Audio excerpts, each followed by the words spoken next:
लोक में विराजमान चैतन्य धार जो ऊपर से नीचे आ रही, पूरा बनाओ। जिसे महात्माओं ने गंगा कहा, वह अपना केंद्र बिंदु शिव लोक को बनाती है।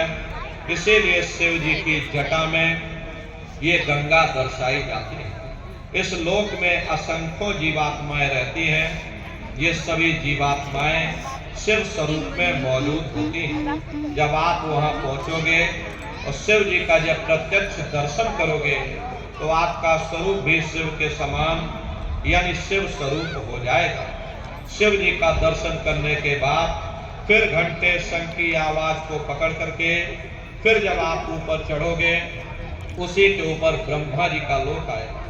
ब्रह्मा जी का लोक वो रजोगुणी स्थान है। वहां के मालिक ब्रह्मा जी हैं। वो गायत्री, सावित्री और सरस्वती के साथ उस लोक में विराजमान है।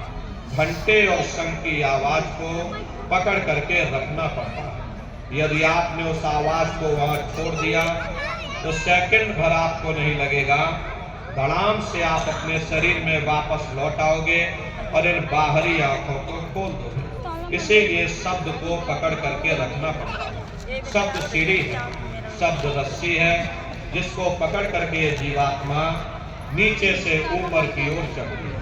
तो ब्रह्मा जी का दर्शन करने के बाद फिर शब्द को पकड़ करके, घंटे शंख की आवाज को पकड़ करके फिर जब आप ऊपर चढ़ोगे, उसी के ऊपर विष्णु लोक आएगा। विष्णु लोक वो सतोगुणी स्थान है। वहां के मालिक विष्णु जी हैं। उनका बड़ा मनमोहक स्वरूप है।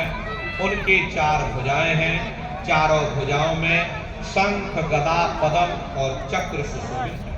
आप क्षीर सागर में लक्ष्मी जी के साथ विराजमान। ये तीनों देवता ब्रह्मा, विष्णु और महादेव अपने अपने लोक में बैठ करके राज करते हैं। एक रचयिता है जो हम जीवों को रचता है, एक पालनहार है जो हम जीवों को पालता है, एक संहार करता है जो हम जीवों को नष्ट कर देता है। एक का काम है शरीर को बनाना, एक का काम है शरीर की सुरक्षा करना, एक का काम है शरीर को नष्ट करना। इनकी जो माता है वो आद्या महाशक्ति है। ब्रह्मा, विष्णु, महादेव लोक के ऊपर वो आद्या महाशक्ति का लोक आता है। उसी को देवी दुर्गा का लोक कहा जाता है। आप लोग यहाँ 9 दुर्गे की पूजा करते हो। अपने अपने गांव क्षेत्र में देवी दुर्गा की मूर्ति बनाते हो, व्रत रखते हो, उपवास रखते हो। ये तो आपकी श्रद्धा है देवी दुर्गा के प्रति, ये आपकी आस्था है। लेकिन महात्माओं ने कहा था भाई सही मायने में तुम्हारी 9 दुर्गे पूजा कब सफल होगी, जब तुम 9 द्वारों से अपने ख्याल को समेट करके रजोगुण, तमोगुण, सतोगुण यानी ब्रह्मा, विष्णु, महादेव के लोक को पार करके जब तुम वहां देवी दुर्गा का दर्शन कर लोगे, तब सही मायने में तुम्हारी 9 दुर्गे पूजा सफल होगी। वहां देवी दुर्गा का दर्शन कर लेने के बाद तुम्हारी भौतिक मनोकामनाएं पूर्ण हो जाती हैं। साधक को रिद्धि, सिद्धि और शक्तियां प्राप्त हो जाती हैं।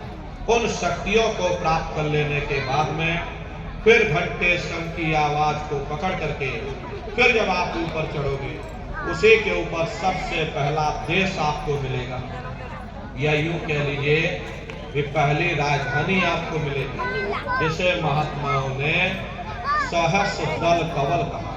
वो राजधानी है।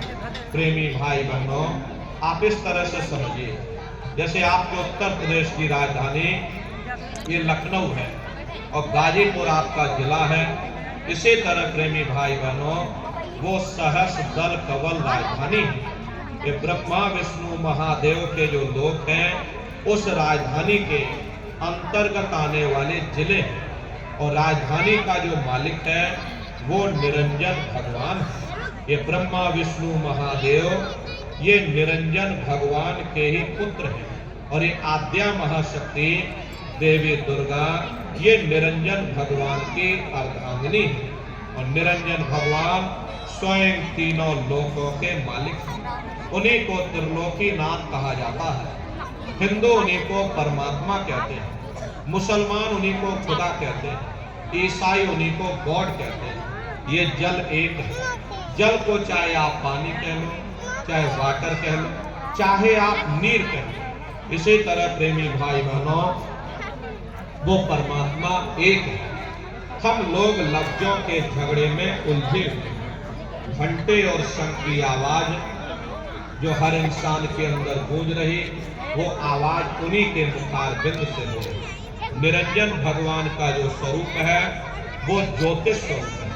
हजार बाती की अखंड ज्योति वहां पर बराबर जल रही। परम प्रकाश रूप दिन राती न ही कछु चाहिए दिया गया। हम आप यहाँ मंदिरों में ज्योत जलाते हैं, ये तो हम आप उसकी नकल करते हैं। इस ज्योति में तेल की जरूरत पड़ती है, बाती की जरूरत पड़ती है। तेल बाती खत्म हो जाए, ज्योति तुम्हारी बुझ जाए। लेकिन वो अखंड ज्योति वहां पर ऐसी जल रही जिसमें न तेल की जरूरत है और न बाती की जरूरत। महात्माओं ने लिखा है कि उल्टा कुआं गगन में, जिसमें जरे चिराग, जिसमें जरे चिराग, बिना रोगन बिन बाती, 6 ऋतु 12 मास, जरत रहे दिन राती। सतगुर मिले जो होए, ताह की नजर में आवे, बिन सतगुर नहीं कोई, वाह को दर्शन। वो अखंड ज्योति ऐसी है जिससे पूरा ब्रह्मांड प्रकाशमान हो। जितने भी अवतारी शक्ति आई, भगवान राम आए, राम को वहीं से नीचे उतारा गया। इसीलिए उस देश को अयोध्या नगरी या कौशलपुर देश भी कहा जाता है। गोस्वामी जी महाराज जब साधना करके वहां पहुंचे, तभी गोस्वामी जी महाराज ने रामचरितमानस में लिख दिया। देखो प्रेमी भाई बहन, रामचरितमानस में गोस्वामी जी महाराज ने जो भी लिखा है वो सब अंतर का भेद। जब उन्होंने साधना किया, साधना करके जब ऊपर गए, जो कुछ उन्होंने ऊपर जा करके अपनी दिव्य दृष्टि से देखा वो रामचरितमानस में लिख दिया। आप लोग ऊपर गए नहीं, आपने कुछ देखा नहीं, इसीलिए आप अर्थों को समझ नहीं पाते और अर्थ का अनर्थ कर देते। तो क्या लिखा गोस्वामी जी महाराज ने? देखिए गोस्वामी जी महाराज रामचरितमानस में लिखते हैं कि मुझो नैन त्रसत में भयो, पुन चितवत कौशलपुर गयो। जब मैंने अपने बाहर की आंख बंद की, मेरी अंतर की आंख खुल गई और मैं क्या देख रहा हूं, मैं कौशलपुर देश में पहुंच गया।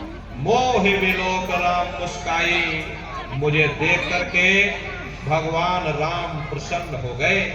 उन्होंने ऊपर जाने का मुझे रास्ता दे दिया। मैं ऊपर जा करके क्या देख रहा हूं, उधर माज सुनंडज राया, देख बहु ब्रह्मांड निकाया, अति विचित्रता लोके अनेका, रचना अधिक विचित्र विचित्र भांत के वहां पर लोग, एक से बढ़कर एक सोने के महल बने जिनकी शोभा अवर्णीय है। प्रेमी